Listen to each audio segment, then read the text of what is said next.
ይሄ ለሚሰማው ሰው በጣም የሚያስገርምና ሰው ራሱን እንዲገመግም እንግዲህ እንደዚህ እንደለበሱት መስጂድ ላይ ሰው ሲገባ ትደነግጣላችሁ ያስተነግጣል ምክንያቱም መስቀል ይዘዋል ይሄ ልብስ ለብሰዋል ሲገቡ እኔ ቢሮ መጡ ምን እንደፈለጉ ጠይቋቸው መስጂድ ለማሰራት ነው ሲል ምን አሉኝ አልኩኝ ምክንያቱም እኔ እንደዚህ አይነት ነገር ተሰምቶም ስለማይታወቅ ማለት ነው ዙሁር እየደረሰ ነው እኔ አሁን ላስተምር ልገባ ነው አልኳቸው እና አስተምር እንደጨረስኩ አስጠራውታለሁ እንዳይከብዳቸው በየን ውስጥ አይ አብሬ ነው መገባው አሉኝ እናንተ በዚህ በተንጣለለ መስጂድ ላይ ተቀምጣችሁ ፀሐይ ሳይነካችሁ ሰግዳላችሁ ነገር ግን አሉ እነሱ ፀሐይ የመታቸውና ዝናብ የመታቸው ሲሰግዱ እንዴት ዝም ብላችሁ ታያላችሁ ሲሉ በቃ ከፊል ለፊቴ የማያሰው ጠቅላላ ያለቅሳል እኔም አለቅሳለሁ ህዝቡ በጣም ተረበሸ አሰላሙ አለይኩም ወራህመቱላሂ ወበረካቱ ዲ ቻናላችን ቤተሰቦች እንደናችሁልን ዛሬ በአዲስ ቪዲዮ መጥቻለሁ ለዛሬ ይዤላችሁ የመጣሁት ቪዲዮ እጅግ በጣም አስገራሚ መነጋገሪያ የሆነ ቪዲዮ ነው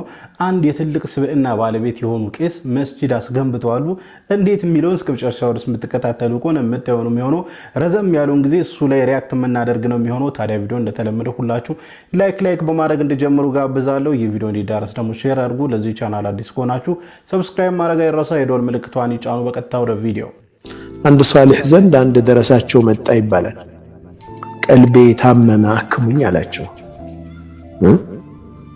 ወንጀል በጣም ለወንጀል እየተዳፈርኩ ነው ምን ይሻለኛል አላቸው አሁን የምጠይቅህን ጥያቄዎች ከመለስክ ወንጀል የትም እንደፈለክ መስራት ትችላለህ አሉ አሁን የምጠይቅህን ግን መመለስ ወንጀል የምትሰራ ከሆነ ነው የአላህን ሪዝቅ ሳትጠቀም ለመስራት ሞክራለሁ ስራ ችግር የለም የአላህን ሪዝቅ ሳትጠቀም ወንጀል ስራ አሰበ ወለሁ ما في السماوات وما في الارض በሰማይም በምድርም ውስጥ ያለው ነገር ሁሉ የአላህ ነው ከሱ ሪዝቅ ውጭ መኖር አልችልም እሺ ይቀጥሉ አላቸው ሁለተኛ ከሱ ግዛት ውጭ ነው ስራ አሉት ከአላህ ግዛት ውጭ ነው ስራ እሺ ይቀጥሉ አላቸው ይሄ ያከሙት ነው ወቀልቡ ላይ ቴራፒ ና እሱ የማያይህ ቦታ ፈልገህ ስራ የፈለከው ወንጀል ግን ስራ ግን አላህ እንዳያይህ አሉት አላህ እንዳያይህ አልችልም ማለት طيب እንዲህ ከሆነ መለከል ሞት ሲመጣ አልሞትም በል ይሄንን አልሞትም ብለህ መቅረት መቻል የምትችል ከሆነ ወንጀል ስራ እንደፈለክ ስራ አይሱም አልችልም አላቸው በህክማ በጥበብ አሰቡት ነገ የቂያማ ቀን ሒሳብህ ጎሎ ወደ ጀሃነም የሚወስዱህ መላእክቶች ሲመጡ አልገባም በላቸው አልሄድም ጀሃነም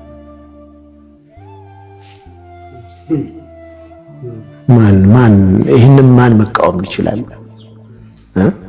ያዘዛቸውን የሚፈጽሙ በፍጹም አላህን የማያምፁ የሆኑ መላእክቶች ነው ያሉት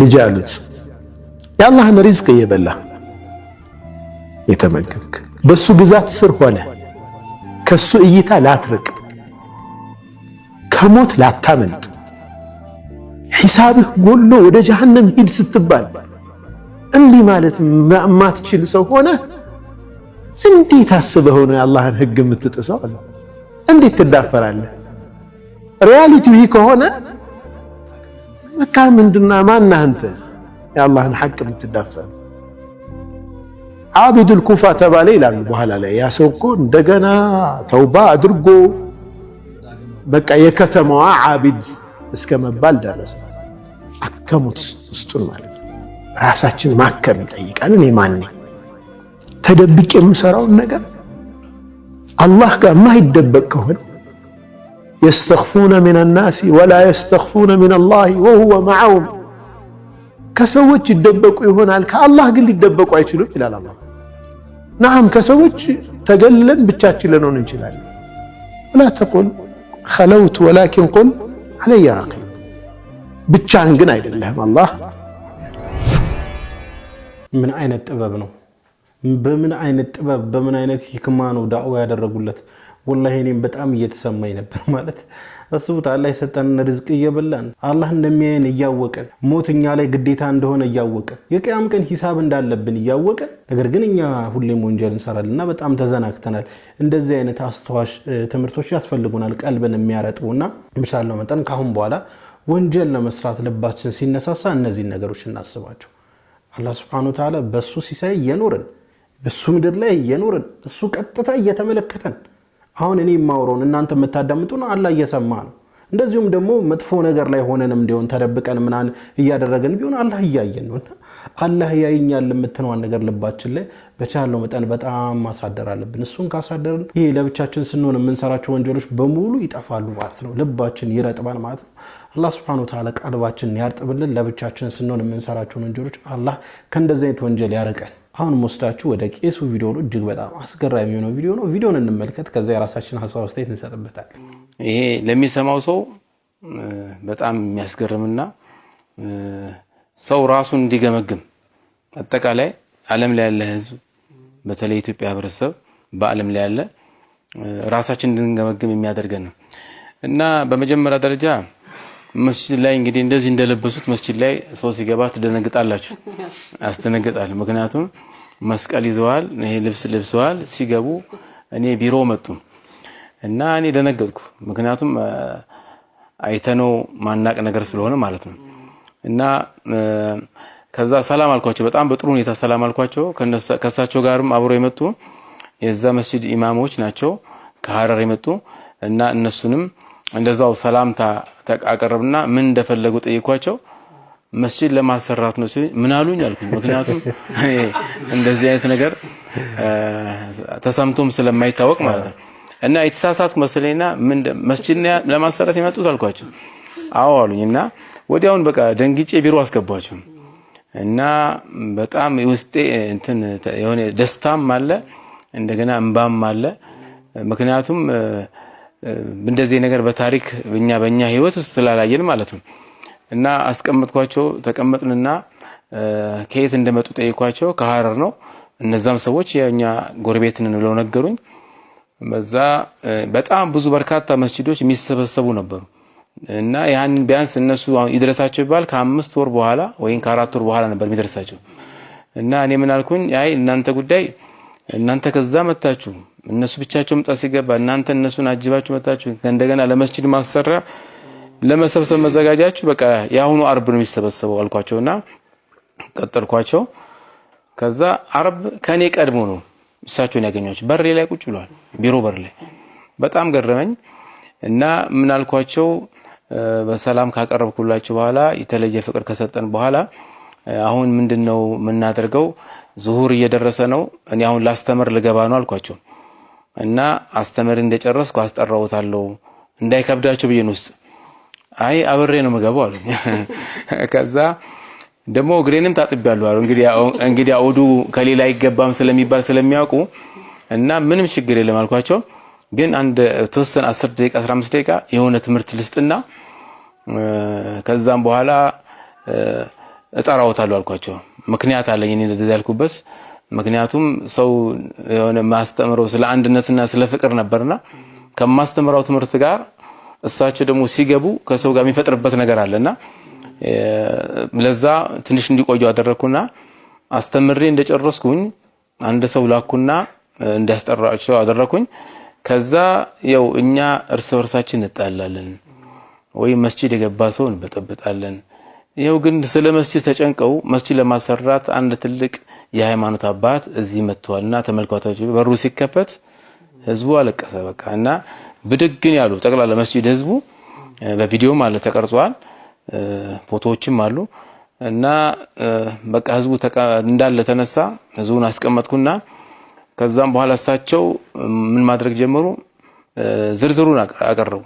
እናንተ በዚህ በተንጣለለ መስጂድ ላይ ተቀምጣችሁ ፀሐይ ሳይነካችሁ ሰግዳላችሁ። ነገር ግን አሉ በጣም የሚገርም ነገር እነሱ ፀሐይ የመታቸውና ዝናብ የመታቸው ሲሰግዱ እንዴት ዝም ብላችሁ ታያላችሁ ሲሉ በቃ ከፊት ለፊት የማያሰው ጠቅላላ ያለቅሳል፣ እኔም አለቅሳለሁ። ህዝቡ በጣም ተረበሸ። ምክንያቱም በጣም ትልቅ ትዝታ ነው የለቀቁብንና መጨረሻ ላይ ህዝቡ ወዲያውን ማውጣት ጀመረ። ወዲያውን 59 ሺህ ብር ተደርጎ አይታወቅም። ወዲያውን ሰው የሰበሰበው ከዛም እንትን ከ30 ሰዓት ስለደረሰ ትንሽ እንዲቀመጡ ፈለኩና ቢሮ ተቀምጠው ልንሰግድና ተቀመጡ አልኳቸው። እዚሁ በረካውን ካፈላሉ አሉ። እንግዲህ ያላቸው ክብር ለሙስሊሙ ያላቸው ክብር የሚያሳይ ነው እና ከመጨረሻ ላይ እንግዲህ ህዝቡ መውጫን ያሳጣቸው ያው ሰላም ሲላቸው ሲወጡ እና ያንን ተዋቶ አካውንት ነበርም ጠቅሰው ኢማሙ ራሱ ከሐረር የመጡት አሰጋጅ እያለቀሱ ነበር። ሁሉም ህዝብ እያለቀሰ ነበር ይዛን ቀን። ለኢትዮጵያ ትልቅ ትምህርት ነው። አሁን ራሱ የሚሰማኝ ነገር አለ ስናገር። ምክንያቱም አሁን ያለው ወቅት መስጂድ ተቃጠለ፣ ቤተክርስቲያን ተቃጠለ ሲባል እኔ በእውነት ነው የምላችሁ ሙስሊም ህብረተሰብ ያደርገም ክርስቲያን ህብረተሰብ ያደርገም 100% ነው እናገረው። ስለዚህ ይሄ ማሳያ ነው ማለት ነው። ደግሞ እሳቸው ያስታወሱኝ ማንን ነው?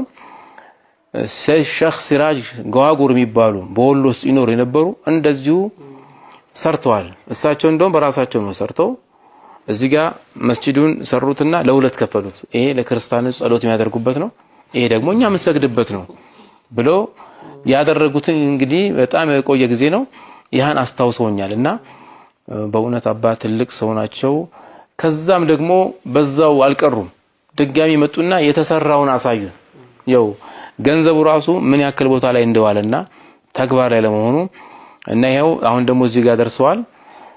እባካችሁ አሉ። እሳቸው ገንዘብም አይቀበሉም። የራሳቸውን ገንዘብ የራሳቸውን ጨምሮ ያንን ድንጋይ ማስገባት ጠጠር ማስገባት ቀላል ነገር አይደለም እና አሁን ደግሞ የደረሰበትን ሲያሳዩኝ እንባይ መጣ አሁንም።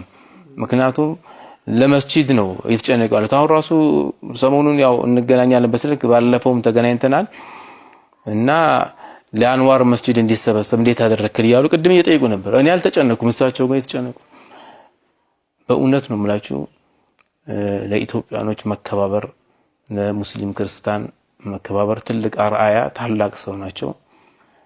ምክንያቱም ሃይማኖት የገለንም ሰው የፈለገውን እሳት ማምለክ ይችላል፣ እሳት ማምለክ ይችላል፣ የፈለገውን ማምለክ ይችላል። ሰውን ሃይማኖት ማዋረድ አይቻልም፣ መንካት አይቻልም። ከባድ ኃጢአት ነው። አላህ በቁርአን ውስጥም ያስጠነቀቀው ነው።